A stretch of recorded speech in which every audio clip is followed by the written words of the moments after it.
এটা শেখানোর মূল কারণ হচ্ছে আত্মরক্ষা, সেলফ ডিফেন্স। ওরা হচ্ছে শহরের তুলনায় ওরা অনেক পিছায় ছিল। তো এখন অনেকেই আছে যে কোচিং এ যাচ্ছে। তো নিজের আত্মরক্ষার জন্য মার্শাল আর্ট শেখাটা জরুরি। ওদেরকে অনেক সেলফ ডিফেন্স শেখানো হয়েছে।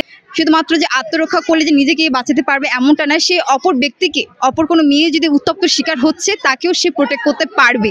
যেন প্রত্যেকটা মেয়ে নিজের উপর অনেক বেশি আত্মনির্ভরশীল হয়ে নিজের প্রোটেক্ট করতে পারে এবং অপর মেয়েকে যেন সে বলতে পারে তোমার মধ্যে সাহস আছে, তুমি করতে পারবে। কোনো ছেলের আমাদের বলতে লাগবে না যে আমাকে সাহায্য করো। ছেলেরা তো মূলত উত্তপ্ত করছে, তো তাদের বিরুদ্ধে রুখে দাঁড়াতে পারবে এবং প্রত্যেকটা মেয়ের মধ্যে এই সাহসটা যোগাতে পারে শুধুমাত্র মার্শাল আর্ট। আমার মনে হয় যে আমাদের সব মেয়েদের এইটা শেখা উচিত, মার্শাল আর্ট শেখা উচিত।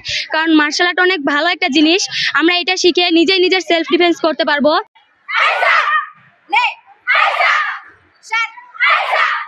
Shake!